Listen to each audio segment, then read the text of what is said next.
Well, good evening. It's just past 6 o'clock. It's Saturday, June the 18th, and it's getting rather stormy outside. In the last half an hour before we've gone live, it's getting grayer, it's getting windier, and we do have a severe weather warning out for lightning here in Wyke Regis. So let's keep our fingers crossed that it doesn't affect our programme this evening. Well, last week we heard about the possible plans for the ferry service to return to Weymouth. This week it has been revealed that Dorset Council are not fully behind the plan. Dorset Council have said the business plan that Dorset Council received from Weymouth Town Council in respect of a proposed ferry service returning to Weymouth fell far short of the professional standard we would expect to see in such a proposal. Weymouth Town Councillors were given 12 months to conduct a feasibility study and submit a fully costed business plan, but the proposal submitted was weak. It was not received in good time, nor did it address several key considerations. This is all the comments from Dorset Council. In addition, only very vague costings have been included, and no thought was given to the loss of Dorset Council's current income streams from parking at the peninsula or the Council's obligations to its current harbour clients. No thought had been given to the costs associated with the modern day ferry service, such as border force security, dredging, pilotage and the impact of additional cars on the peninsula, which undoubtedly would affect local people and businesses. The offer on the table from Weymouth Town Council was for a one-day-a-week ferry service from Weymouth to Channel Islands for 30 weeks of the year, which in the view of Dorset Council is not a workable proposal. To make it feasible, Dorset Council would have needed a commitment for the provision of a ferry service which operates all year round and offers a daily service to multiple destinations, not just the Channel Islands. In its present form, then, the business case put forward is a non-starter.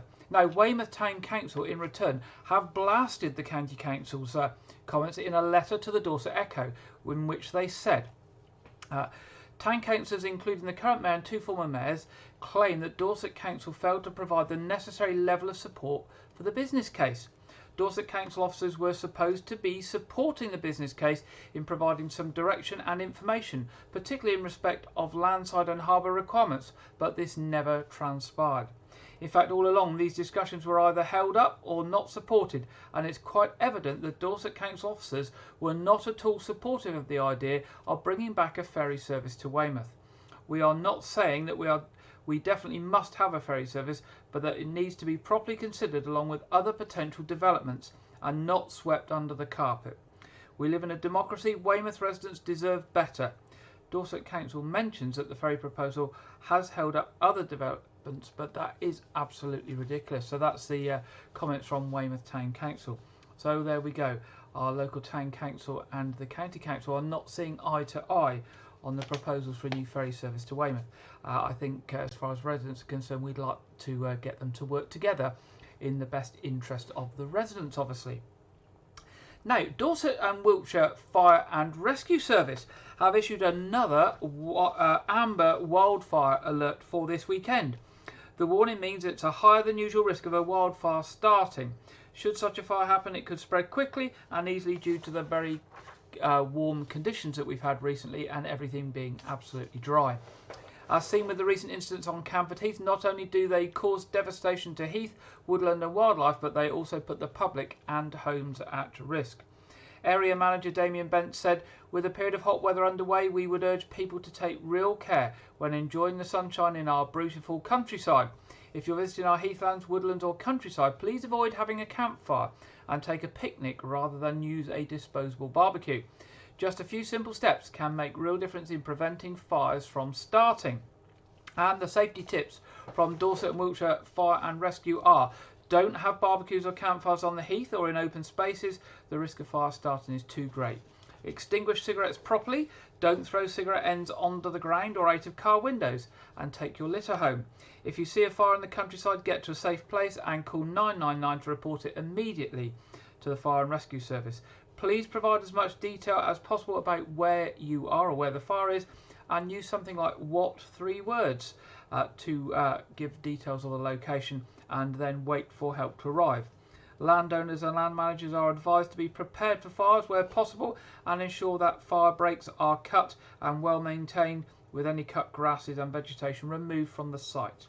If you're having a bonfire at home, have a garden hose to hand in case it starts to get out of control, and never use petrol or another accelerant to get it started.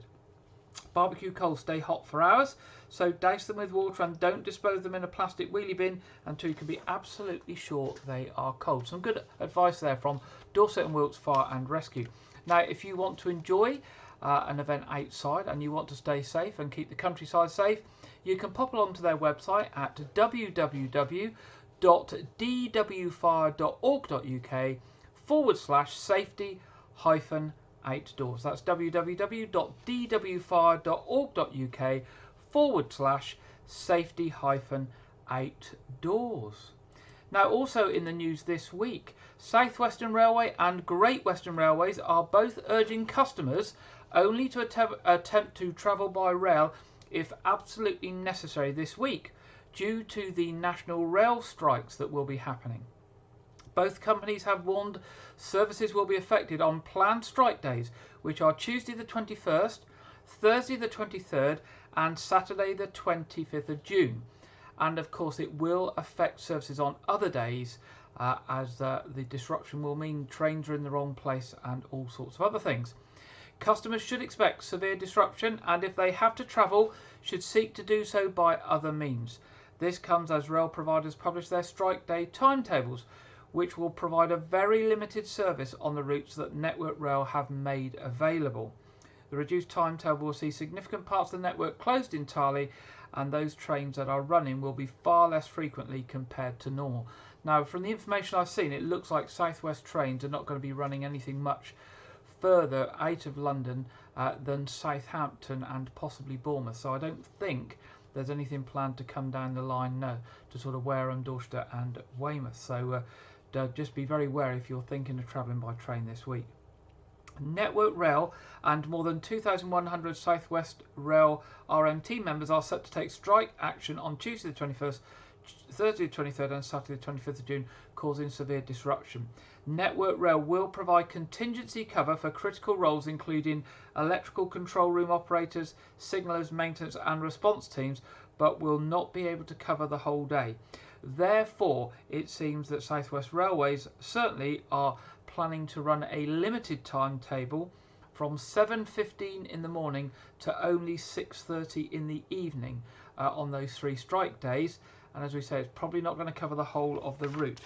GWR has said they will operate as many trains as possible during the strike action. However, most train services will be affected on the days announced, and due to the times of the strike action, services in between days will also be affected. Operators are trying to provide about 30% of its usual timetable services on the strike days and 50% on non-strike days. That's what they're aiming to do. Now, customers who have already purchased tickets can claim a full refund or can amend their ticket. Those who travel and are delayed may be entitled to delay repay compensation if they're delayed for 15 minutes or more. Season ticket holders can apply for compensation through the delay repay scheme. To help customers, GWR is allowing people with tickets for travel on strike days to be able to travel on the day before and up to 2 days afterwards on their tickets. So not a good week ahead for the railways and those that rely on the railways for their travel. Now we are in National Blood Week, which is a week where people are encouraged to give blood, and that runs until tomorrow.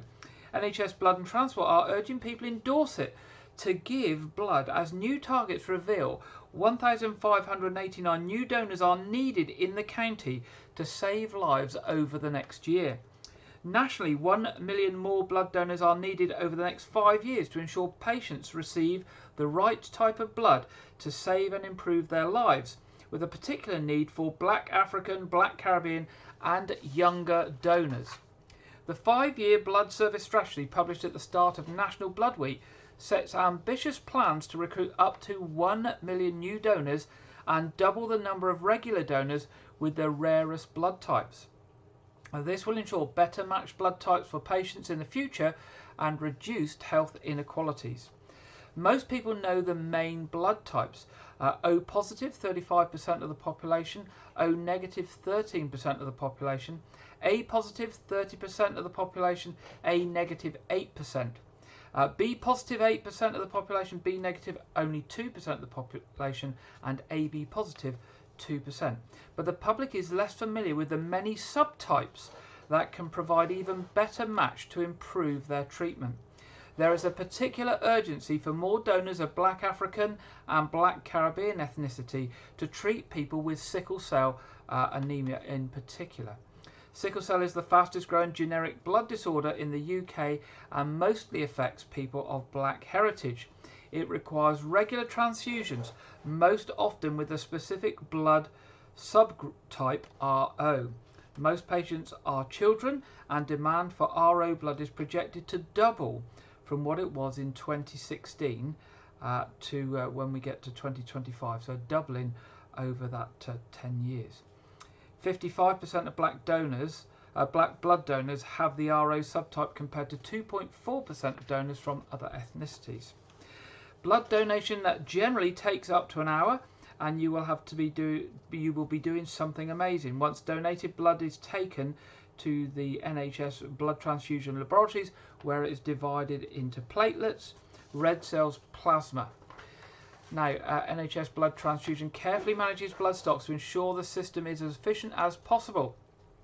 Red blood cells have a shelf life of 35 days, although some of the ultra rare types are stored in a frozen blood bank in Liverpool.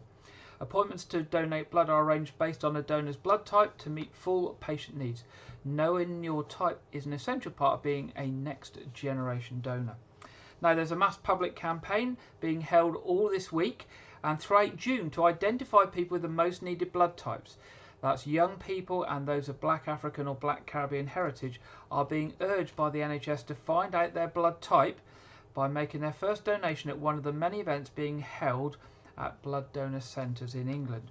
Now, if you want to find out about donation and where you can donate blood, and eventually to find out your blood type, of course, you can go online to www.blood.co.uk. That's www.blood.co.uk. Or you can call 0300 123 2323.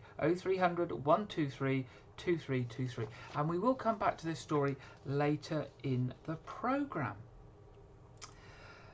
Well, the Weymouth Neighbourhood Plan consultation is now live, and the Weymouth Neighbourhood Plan Group, supported by the Dorset Coast Forum, are organising public consultation events around the town, as well as encouraging everyone to complete an online survey.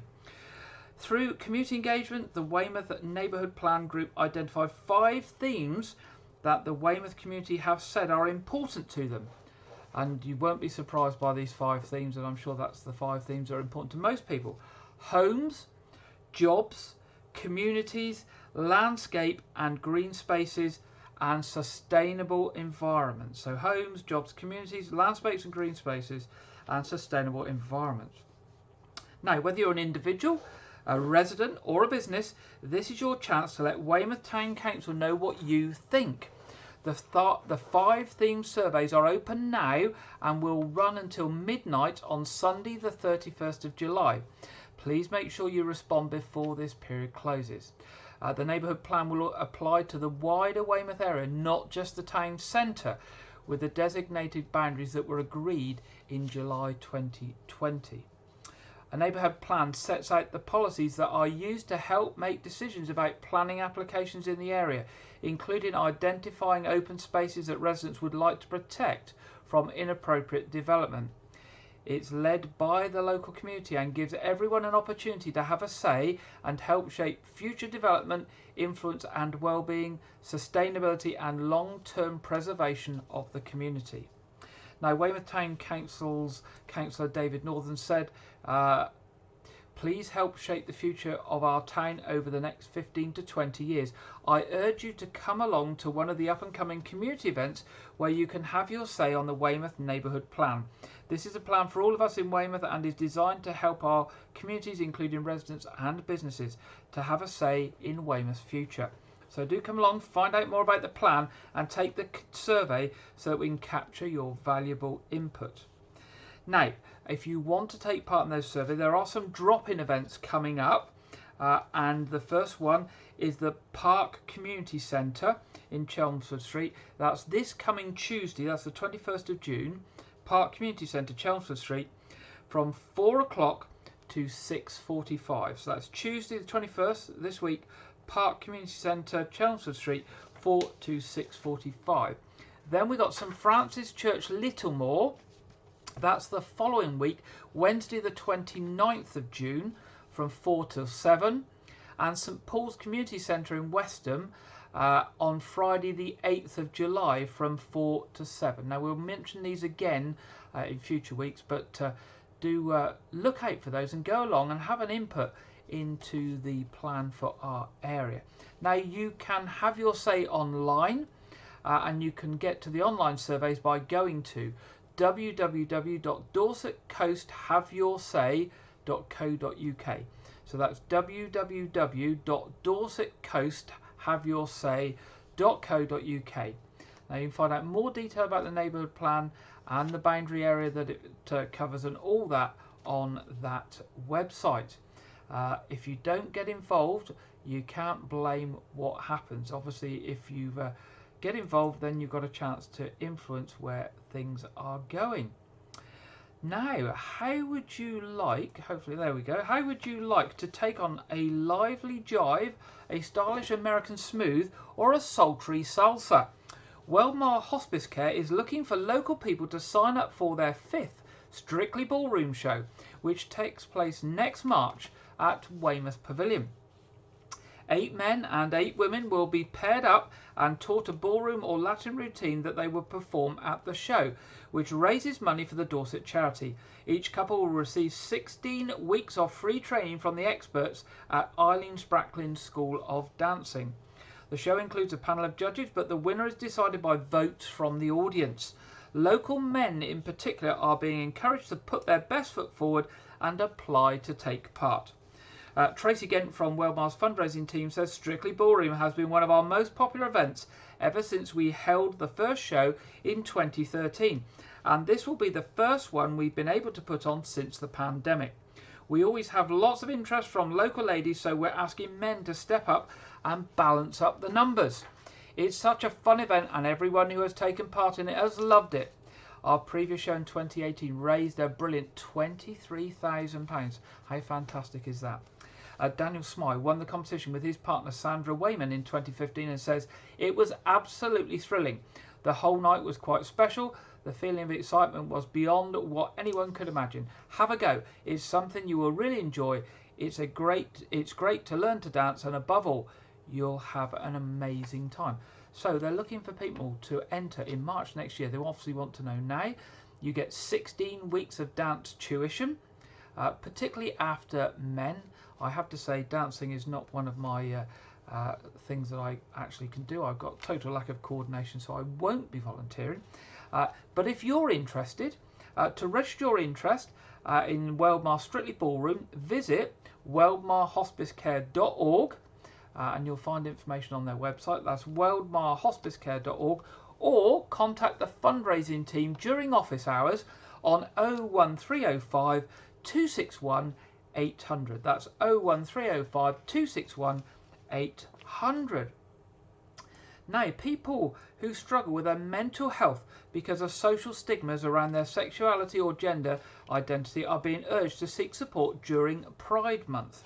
Each June, Pride Month celebrates the contribution and lives of LGBTQI+ people, but also aims to raise awareness of the challenges they face, such as discrimination, social isolation, and homophobia.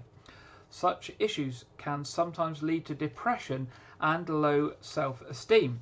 Steps to Wellbeing, a free NHS mental health service run by Dorset Healthcare, can provide tailored help and support. Now, Christopher O'Rourke, whose picture's on screen, a psychological wellbeing practitioner and LGBT champion at Steps to Wellbeing, understands why people may be hesitant to ask for help. He's commented, "I've found it difficult to discuss my own identity, about how I fit in the world and relationships, and dealing with stigma and stereotypes. I felt like I couldn't express parts of who I wanted to be in public, especially at school and university. Counselling at Steps to Wellbeing is perfect for that sort of thing.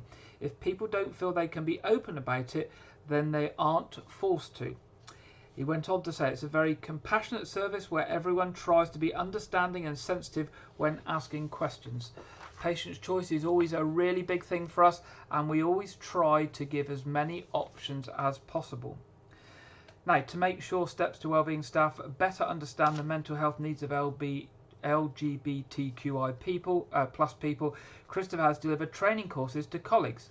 He went on to say, we looked at how experience of homophobia, biphobia, transphobia and aphobia intersect and affect mental health.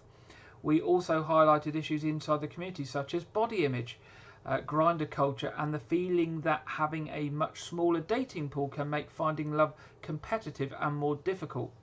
Steps to Wellbeing doesn't judge patients or say that they are making these things up. We know these things are real life cultural issues.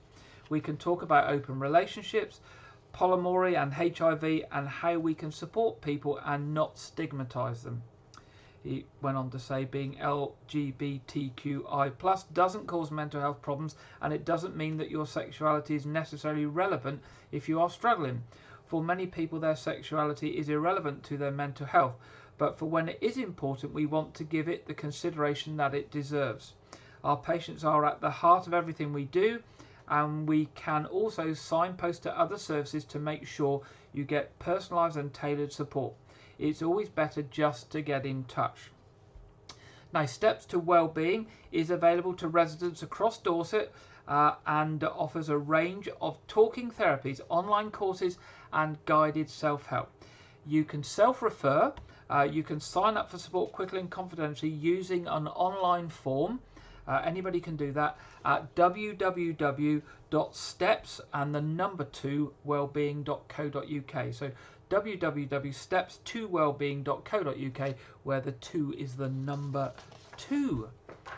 Now, this May, 100 and let's get the right picture up. There we go. This May, 177 Dorset residents took part in the Litter Free Dorset Challenge, a joint project run by Litter Free Dorset and Preventing Plastic Pollution Project, whereby individuals across the county were encouraged to get outdoors, have some fun and litter pick their local areas at times that suited them over the course of a month.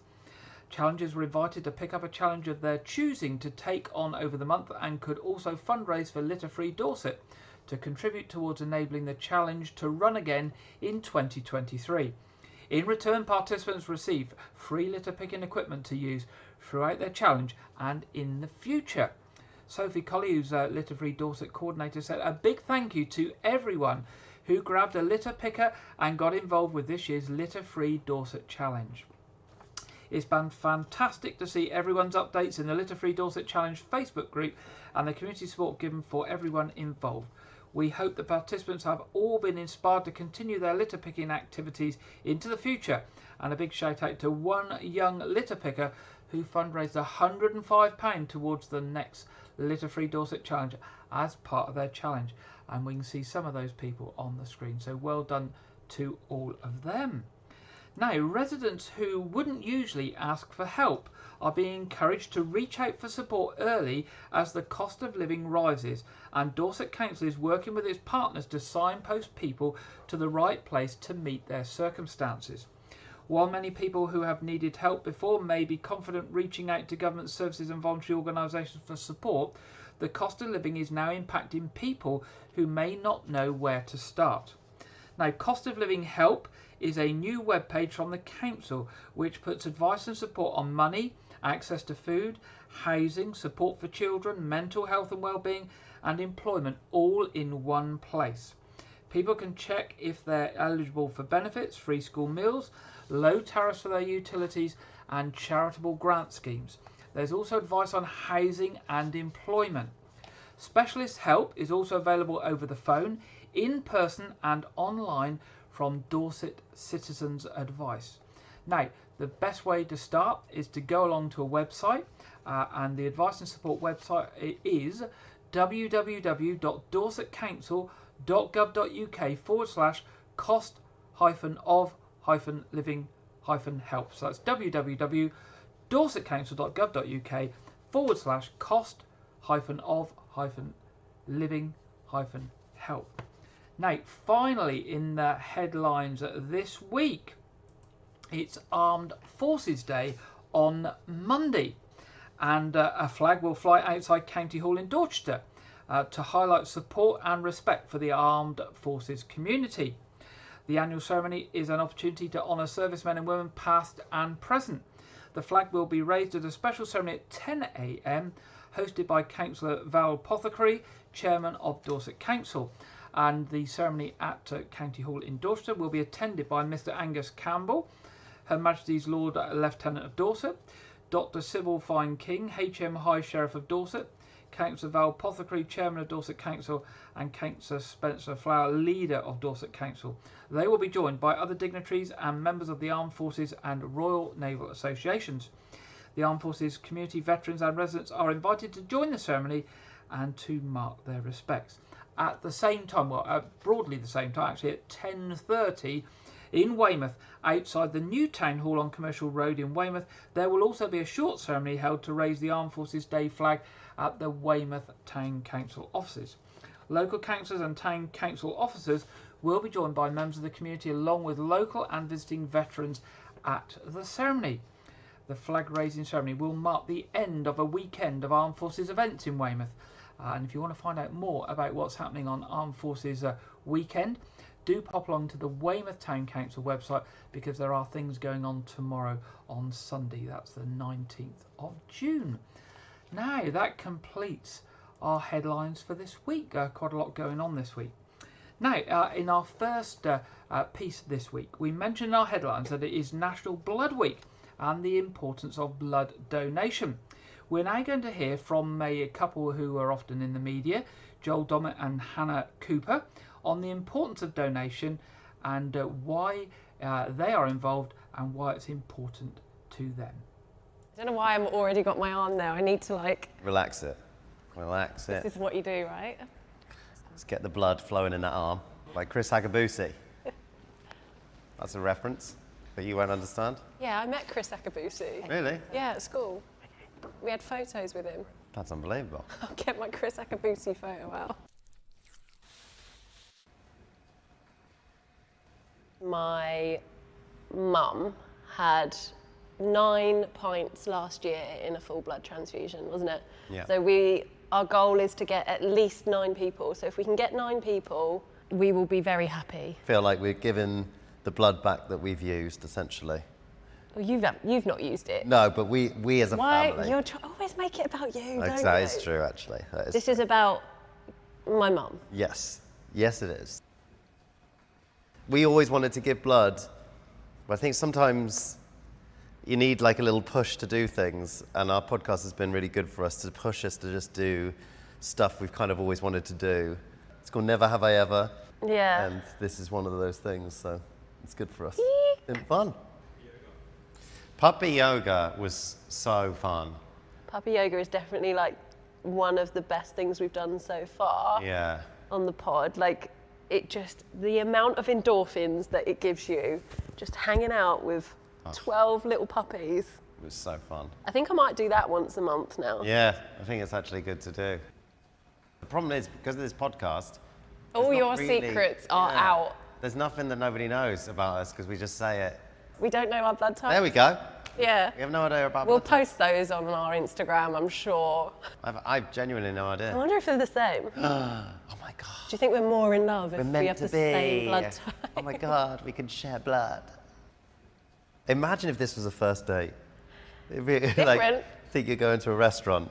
Also, it's cheap because It it's is free cheap. to do. Free biscuits. And free biscuits. And if you stayed here long enough, you could probably get like a 3-course meal. Like chocolate, crisps, squash. Yeah, bourbon.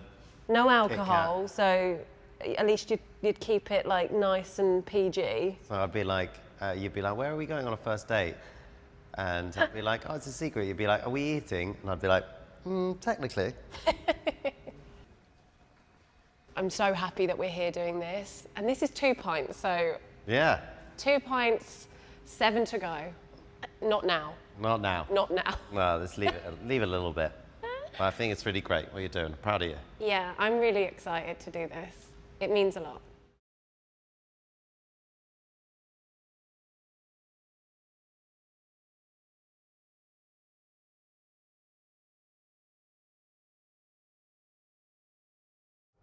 There we go. So if you want more information, blood.co.uk. And if you've not given blood before, of course, you will find out what blood group you are. And you may have a very special blood group that is particularly important to a small group of people. So well worth consideration. Now, moving on to our second piece tonight, something completely different. And this week, Janet Hall, who regularly contributes to our programme, has been looking at the history of one of Wyke's historic buildings that many of you will be familiar with or walk past every day if you've not been in there, or you may have been in there for different events over the years. And that is the Memorial Hall in Wyke Regis. And this week, Janet's been looking back about the starting of the hall and the halls before it. So we'll hear from Janet now.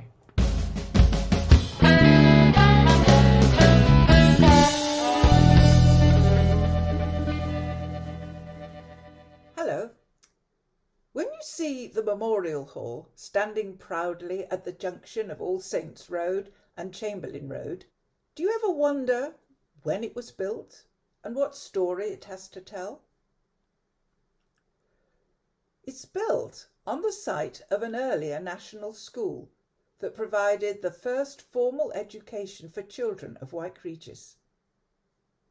The very early schooling in Wyke Regis was probably carried out in all weathers by the parish priest in the tiny south porch of the nearby church. By the late 1700s, there was a dame school for young ladies operating in Shrubbery Lane, but in 1833 came a change in the national education system, and policies and grants were made available by the government to meet the needs of half the cost of new school buildings. It's thought probable that the land on which the hall and the adjoining properties is built today was originally provided by the Royal Manor of Wyke Regis and Elwell under copyhold to Margaret Chamberlain of Rodwell, the wife of the Reverend George Chamberlain, who was incumbent of All Saints Church from 1809 to 1837. In 1896, the school was described by an inspector as unwholesome and overcrowded, and in 1897 a new mixed school, the Wyke School, paid for by the Whitehead Torpedo Company, was opened in Victoria Road, Wyke Regis, under their headmaster, Mr. H.B. Vickery. The old National School was closed, and in 1897, for a time, it was used as parish rooms. With the new Whitehead School in Victoria Road catering for the education of the children of Wyke Regis, it was decided in 1907 to pull down the old National School buildings and erect the present red brick Memorial Hall. The new hall was opened in 1908. It was built in memory of Margaret Chamberlain, and the trust that she set up still administers the hall by way of 3 trustees appointed by the church. After the Second World War, the Memorial Hall found itself being used as a school again, this time on a temporary basis, until the Wyke Regis, known as the Rainbow School, the County Infant School in Shrubbery Lane, was opened in 1953. Betty Prince remembers going to the school as it was then. I even went up the Memorial Hall to school. Did you? Do you know we had a teacher that lived down the high street, down the bottom there, and she used to collect us as we went. She went up through, and then she used to bring us home in the evenings. I mean, because we were only tiny. We think we used to walk because, and there was the 2 classrooms. Well, you can even see where the fires were in there, can't you? Yeah.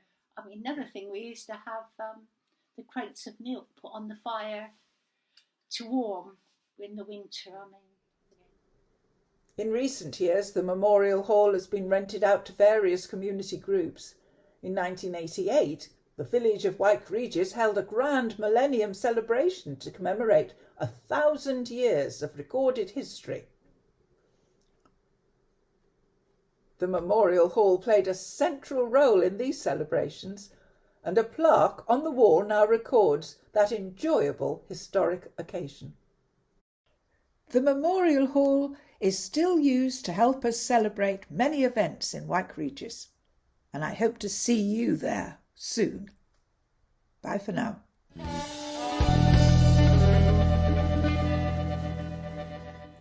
Thank you very much, Janet. And I guess for those of you that work in schools, quite a surprise to hear. Back in 1896, they had school inspectors then, so Ofsted isn't new. They were still being inspected back in 1896. Goodness, how things might have changed though, I guess. Now, our third story is about the fact that we are moving now into the summer season. The weather is generally good, although it's looking a bit dodgy out there this evening, and we may be considering going out for the day for a walk or exploring across Dorset somewhere. And we've got some great local places that we can visit not far from us. And one such place I've always enjoyed visiting is Brownsea Island, and especially to see those red squirrels that we are famous for at Brownsea Island. And Brownsea Island, of course, being one of those few places in the country that does have a good number of red squirrels. So I thought to whet your appetite and give you an idea, if you're looking for a day out, we would look at the latest video released by the National Trust on Brownsea Island and the red squirrels. The red squirrels we have here on Brownsea are a little bit special because you don't find them in many places these days. A lot of the strongholds, certainly in England, are island based. It's because they've got that security away from the greys.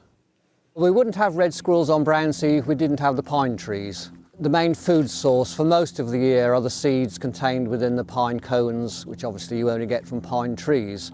So without pine trees we wouldn't have the squirrels, but there's a vast array of wildlife on Brownsea. We've got all sorts of birds, trees, plants, the whole range of species, and that's what makes Brownsea just that little bit special. Really, the island is known as the home of scouting. We get literally thousands of scouts and guides coming here, some just on day visits, but large numbers do want to stop here overnight. They've got the island more or less to themselves, and then that's an ideal time for them to go and explore in their own time. And that's when they're going to see perhaps more wildlife than what they would do during opening hours. But I would suggest if you're coming to see wildlife, you've just got to stay alert. You've got to use your eyes, maybe walk a little way and just pass your time for a few minutes and just look around and listen. One squirrel still in the top there. Obviously I'm biased, so I'm going to say Brownsea is the best place to see red squirrels. And it possibly is, because the island's only just over a mile long, half a mile wide. It's not a very big place, so the concentration of squirrels, or the density of squirrels on Brownsea, is quite high, especially compared to other places. But you can see them definitely at other places, like the Isle of Wight. It's quite a large colony on the Isle of Wight. Wallington up in Northumberland, throughout the Lake District, and Formby, of course, just north of Liverpool. Just to come out here, have a wander around, get in the fresh air, and actually just start to look around. Just by sort of sitting or wandering around, taking it all in, you'll feel much better for it. There we go, that's one of the places to visit in Dorset, Brownsea Island, to see the red squirrels. Now, Brownsea Island is welcoming visitors for early morning bird walks and breakfast, or a supper and safari, some dates over the summer through to October. And it's a new chance to step behind the scenes in partnership with Dorset Wildlife Trust.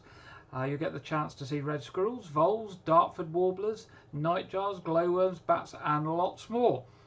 Take a look on the Dorset Wildlife Trust website for this and other events that they're organising throughout the season. And the website is www.dorsetwildlifetrust.org.uk/events. www.dorsetwildlifetrust.org.uk/events. Now it's that time in the programme where we see the national weather forecast and what it has for us for the remainder of this weekend. And this weekend we are going to hear from Alex Deakin from the Met Office. Welcome to your latest national weather update from the Met Office. If you're not a fan of the heat, well, good news. Certainly for England and Wales, things turning a little cooler through the weekend. Now it's already. And some of that rain could turn heavy through Saturday evening, particularly over parts of Wales, maybe southwest England, and again across the Midlands too. We'll see a few more showers coming in across northern Scotland. The wind just switching direction to a northerly here, and all in all that adds up to a much cooler night for most of us, a fresher feel as we go into Sunday. Still double digits in the south, but these temperatures are a lot lower than they will be first thing on Saturday morning. And that weather front is still around here, just wiggling, waving its way around. So some uncertainty about where we see the rain on Sunday, but certainly across the south, there's the risk of some showers for the southeast and the southwest. Again, they could be heavy, but they will be hit and miss for large chunks of the country. Sunday looks like being a fine day, dry and bright. Still a bit breezy in the north and certainly a lot cooler with temperatures back around or maybe even a touch below average by the time of year, peaking in the high teens. A much fresher feel for all of us as we head into the new week, which, well, as I'm sure, be good news. I don't know, certainly be good news for some of you. As for the outlook into next week, well, for more details on that, why not follow us across social media?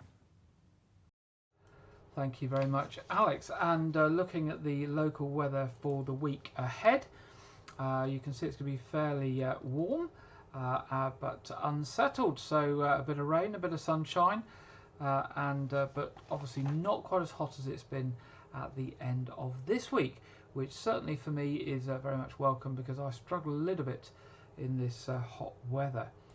Now, looking at traffic and travel, we won't dwell on the train situation. We've mentioned what's happening with the trains and the disruption this week. On the roadworks front, there are traffic lights this week on Abbotsbury Road that might cause some disruption. Also, roadworks are pre-notified in Bryn Road, Esplanade Road, Dale Avenue, Chaffinch Close, Dorset Road at the Broadway end. Looking at what's on, we have coming up at Weymouth Pavilion tomorrow, Sunday night comedy with Marcus Brigstock. 24th of June, Walk Right Back, the Everly Brothers story. 27th to 28th of June, Sea Shanties and Nautical Nuggets, starring people from local schools. So this is, lots of local schools are getting involved in this. So if you've got children, it's possible that your school or your children actually will get involved with that, and you might get invited to go along. 29th of June, Buddy Holly and the Cricketers. 7th of July, Beyond the Barricade. 8th of July, Rhythm of the Dance. And 10th of July, Comedy Evening with Sarah Millican. All the shows can be booked online at weymouthpavilion.com or by telephone 01305 783 225 to get to the box office. Northfort, they've still got their Royal Memorabilia exhibition on right up to the 15th of July. 1st of July, Wessex Musical Theatre, Songs from Stage and Screen. That's an evening show there. And 23rd of July, they've got their Victorian weekend.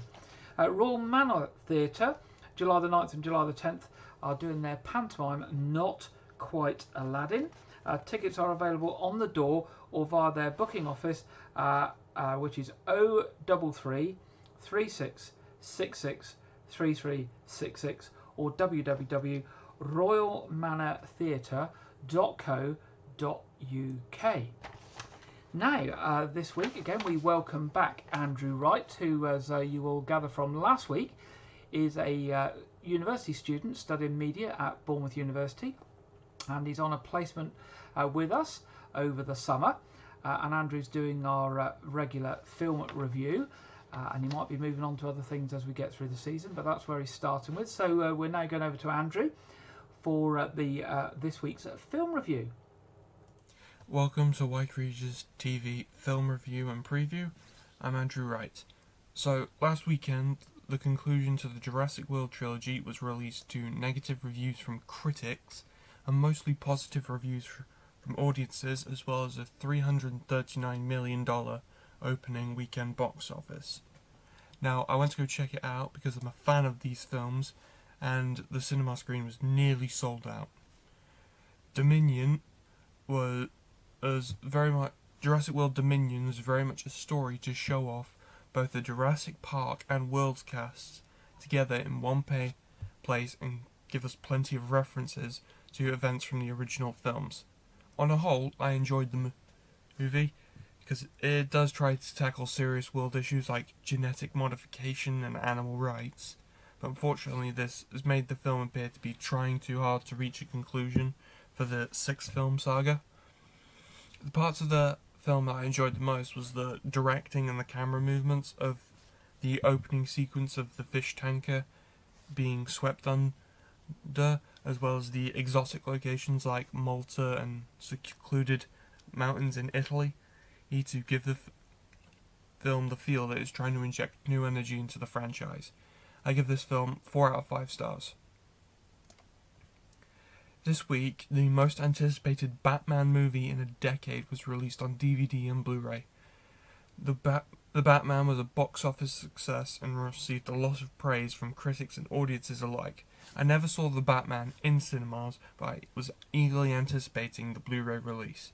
I always had my doubts about the film, but most of those doubts were alleviated by the fact that the dark and gritty nature of the film fits perfectly within the world of the Batman, with excellent cinematography and directing on full display in the film. Whilst all eyes were on seeing how Robert Pattinson handled putting on the Batsuit, the performances of Jeffrey Wright as Jim Gordon and Paul Dano as the villain, the Riddler, outshone Pattinson's performance. The film in places does feel too long, but the camera work, the attention to detail of the camera work compensates for it. I give this film 4 out of 5 stars. Last week, the final trailer for the horror movie Nope was released. Starring Daniel Kaluuya, Keke Palmer, and Stephen Yeun, this film is the 3rd film from comedian turned industry favourite horror director Jordan Peele after the critical success of his previous 2 movies, Get Out and Us. The film revolves around 2 siblings who recruit tech experts to capture video footage of an unidentified flying object after random falling objects from the sky result in the death of their father, played by character actor Keith David. Nope comes to cinemas this July courtesy of Universal Pictures. This weekend's big cinema release is Disney Pixar's Lightyear, starring Captain America's Chris Evans and directed by one of the creative minds behind Finding Dory. Lightyear tells the tale of the hero who inspired the toy in Toy Story as he tries to find a way home through time and space. Be sure to check it out if you're a Pixar fan, a Toy Story fan, or just looking for a film for the kids. Early critics' reviews are calling it another emotional Pixar masterpiece. Be sure to check it out in your local cinema. This weekend's big streaming release is Netflix's Spiderhead, starring Miles Teller and Chris Hemsworth, who has a very shockingly obvious American accent. And from the director of Top Gun Maverick, Spiderhead revolves around a near-future society with a facility that allows convicts to reduce their sentences by volunteering for experiments using emotion-altering drugs. Early reactions to the film praise Chris Hemsworth and director Joseph Kosinski. Be sure to check it out on Netflix this weekend. That's all I have for this week, but be sure to check back next week where I will review the Disney Plus release of Doctor Strange in the Multiverse of Madness, and more. Now back to Gary in the studio. Thank you very much there, Andrew, and Andrew will be back with us next week. Now, if you want to get in contact with myself, Janet or Andrew, you can get in touch with all of us by emailing news@wykeregis.tv. Of course, we're always happy to hear your stories, your news, your events, so do let us know. We're here for the community and would like to let people know what you're doing and what is concerning you. Now, we're coming to the end of tonight's programme, and just a reminder that our Saturday night quiz starts at 7:30 in about 40 minutes time. The stream will go live at 7:15, 25 minutes time, ready for a prompt start on the quiz at 7:30. Everyone is welcome to join us. It's free and it's for the whole community. We also have this weekend on Sunday afternoon at 4 o'clock a repeat of the June episode of A Year Gardening with Clive Gray. The first broadcast that went out Friday at 7. The repeat is Sunday at 4. And the next episode, which is the mid-June episode, goes out this coming Friday at 7 p.m. with the repeat next Sunday at 4 p.m. So do look in on those. They remain up once they've been broadcast for you to watch. Lots of ideas of plants to plant in the garden and how to look after stuff and garden projects there from Clive Gray. Now, just a final reminder that regular services tomorrow, All Saints Church in Wyke are 8 o'clock and 9:30, and at St Edmunds at 11 o'clock. And that brings us to the end of this week's programme. I hope you have a good weekend and a good week ahead. Do get in touch with us if you've got anything for us. Enjoy the rest of your weekend, and I look forward to being with you with Janet and Andrew next Saturday at 6 o'clock. Good night.